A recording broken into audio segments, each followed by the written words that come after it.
Maybe I want to, because I can see time is running out. I want us to switch this conversation to be more futuristic. What is the future going to look like post-COVID?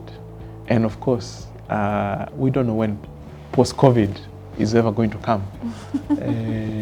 There are all manner of theories that it will take us at least 1 year to find a cure, or we don't know when that time will be, but given the sneak preview of what we've had so far, what do you think the future is going to look like for government, for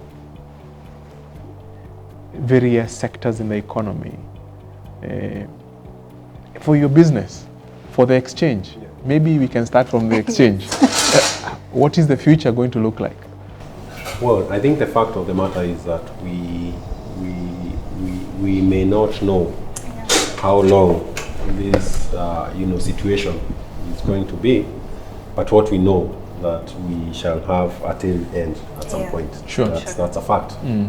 So based on our experiences around what we have seen now, number one, it's going to change the way we do our businesses, because at the end of the day, currently, a number of our workforce is working from home. So post-COVID, why would you come and stick in traffic for 3-4 hours instead of working from home for the traffic to ease, and then you come and continue working? So that again will have an impact on the kind of wastage we usually have. The amount of even fuel consumption that we have on our roads, it's significant. If you look at the traffic around this country. So I'm sure even from a workforce point of view, a number of things are going to change. Number two, we have seen what technology can do. So working from home is likely to continue? I think so. To some degree? Yes. Yeah. I want to believe so, and given that even if tomorrow, and we hope it's going to be tomorrow, it's declared that we are free, I think there will be a lot of tension around, are we actually free, as it were? So it's also, we are going to entrench this working from home as part of our business continuity. That will be tested from time to time, because no one knows what the future holds. Number two, before the pandemic, the world was becoming a global village. Everyone was, globalization was with us. We were flying right, left, and center. I think in the near term, I see economies being a little bit cagey around the traffic that is coming in, and there will be a lot of technology engagements, because business will continue across the borders, but it doesn't mean that people are going to do business from a physical point of view. So the business will be impacted by way of the way we are doing the business. And globalization that is now with us, and it can't end, because no economy can sustain itself without engagement of other partners. Then I see technology coming in to assist us to do business as we move along. As specifically as an exchange, post this phase, I see also a shift from a market point of view. The students of investment know that every bear run, there follows a bull run. But the reverse may not be true. So at the end of the day, we have had a significant bear run since this situation arose. So for me, and I want to believe for the exchange, it is not a matter of if there will be a bull run. It's a matter of when. And I'm sure the moment we are closed with this pandemic conversation, then the market tend to react immediately. Because if you remember, when the first case was reported, the next day we had to put in a circuit breaker. It also happens now when you have very good news, the market never waits. So for me, I think it depends on the investor's appetite. The way we are going to price this situation, that by and large may not be permanent.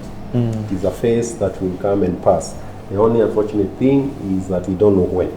So when we get to the other side of the things, strictly speaking, there may, and I'm using may in quotes because the may maybe will be abhorrent. So that's how we see the impact coming into the way we do business. Finally, as an exchange, there are a lot of cross-border listing that were on the offering. Companies want to go to Rwanda, companies want to go to Tanzania, Uganda, and such cases. I think that will continue and will not be impacted because, as a matter of fact, it doesn't matter where you are as an investor.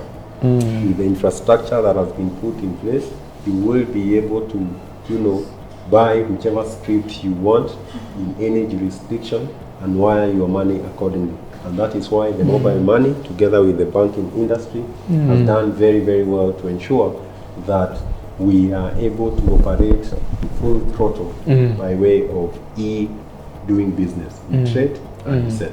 So that's how I see us being impacted. But I have said, as I conclude, it is a matter of when we will see this turn of the market. Okay. Your thoughts? I wouldn't agree with you more. I mean, it's clear that we're headed into a new normal for businesses. Like it's unlikely that we continue to do things the same way. Just beyond the work-home arrangement, I think businesses are completely shifting the models as well to rely more on tech.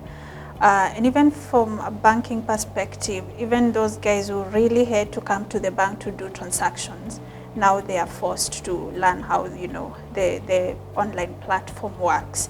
And once you realize the convenience that comes with it, there's no point of you retracing and going back to branches now. You can actually do everything online.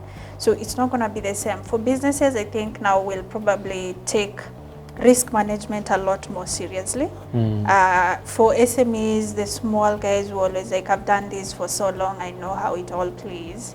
I think they have like a new awakening, and they probably would want to engage more and know how risk management just works better. And we hope on that backdrop, then we have more uptake of